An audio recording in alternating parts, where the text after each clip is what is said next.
Hello everybody and welcome to That's Football. I'm Mark Goldbridge and Arsenal are relentless. Have we got a three-way of massive proportions in the Premier League? Manchester City, Liverpool, Arsenal, all the real deal. Who's going to come out on top? But I want to focus on Arsenal because, look, last night watching that game against Porto, interestingly enough actually, it's almost a year to the day. It was March the 16th last year when Arsenal played against Sporting Lisbon in the Europa League and went out on penalties. Now, you look at them a year later and straight away you can see there is such a big difference in Arsenal this year. They are the real deal. Last year, an amazing season that fell away probably through naivety, lack of experience, and also the lack of certain players. This season, they've got Declan Rice in their midfield. Even Havertz just offers them something that Jesus is on the bench now. And also, everybody who was here last year and who is here now is a year older, a year wiser. And you saw that in the Porto performance. I thought Porto defended really, really well. And as it got to penalties, you think they're in Arsenal's head. They now win the penalty shootout and it's the same old Arsenal bottling it. But no, in the penalty shootout, the mentality of Arsenal came to the fore and they showed that strength and togetherness to get themselves through into the quarterfinals of the Champions League.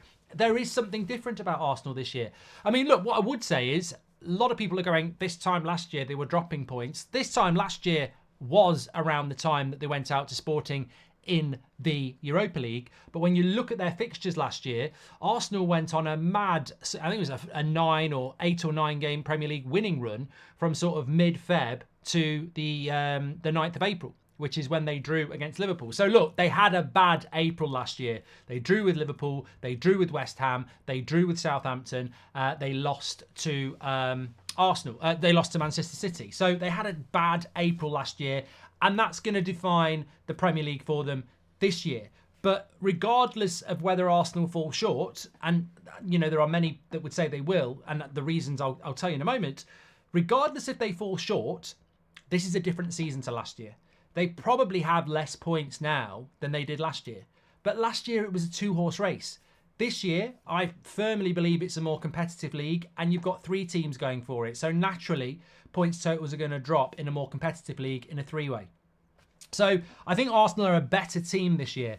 My take from Arsenal is that the Premier League, I mean, which tournament do you think they've got the best chance of winning? I think people would say the Premier League because recency bias of how they, had to fight against Porto. People will go, rah, rah, rah. But actually, winning the Champions League now is 5 games. And potentially the only team that's better than them are, 2, are Manchester City and Real Madrid. Are they ready to take those teams on? In the Premier League, they've got another 10 games. They've got to go to the Etihad. They've got to go to Tottenham. They've got to go to Manchester United. And look, Arsenal fans will go, we're better than Man United, we're better than Tottenham, but they're still difficult games because Man United are going to want to stop Arsenal winning the league. Tottenham are going to want to stop Arsenal winning the league. And Man City clearly are a title rival. So those 3 games are really difficult. And you look at the run-in of Man City and Liverpool, I think Arsenal have the harder run-in. Also, Arsenal's squad isn't the same as a Man City if they lose somebody key. So, of course, the odds are against Arsenal being the favourites to win the league, I think, at the moment. But that shouldn't detract from the fact that if they do fall away, they're a better team this year. They're also combining the Premier League with the Champions League this year, which is a step up from last year. And the big point for me about Arsenal is I really do think that if we're being fair, they're ahead of schedule, i.e. Man City going for 4 in a row, won the treble last year, established squad, manager, players. Yeah, they're in a title race. They can win it. Liverpool, drop off last year, but it's still Jurgen Klopp's Liverpool after 8 years. Brilliant summer in the transfer window. Some of those players have won Champions Leagues, Premier Leagues before. You can understand what a threat they are. Arsenal, Arteta's Arsenal. He's built it from scratch. He has brought players in. He has developed players.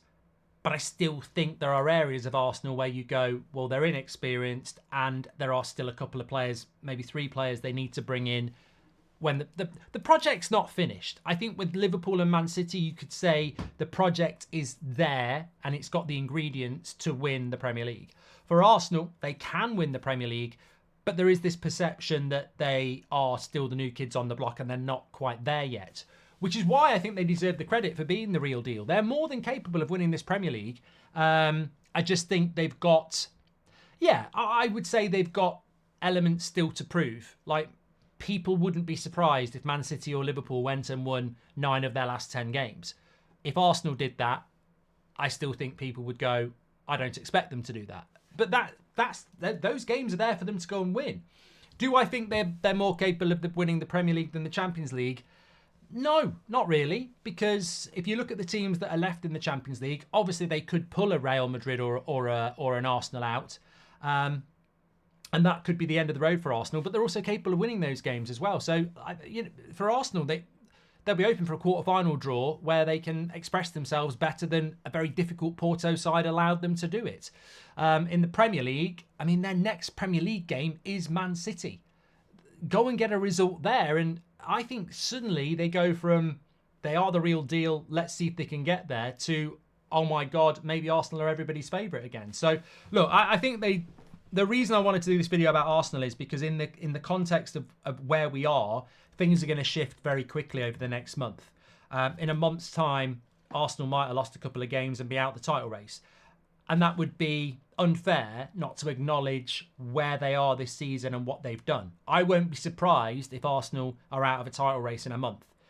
But that doesn't mean they've bottled it. And I think last season, a lot of people wanted to say Arsenal bottled it. I felt it was unfair because at the start of the season, no one even had them in the top 4. This season, I think there was an expectation that Arsenal would be a title contender a year further on with some good signings. And again, if they fall away, I would say they haven't bottled it. I would say they've grown as a team. They're more experienced and they're better as a team. They are just up against Klopp and Pep, who are incredible in this Premier League era, as we know.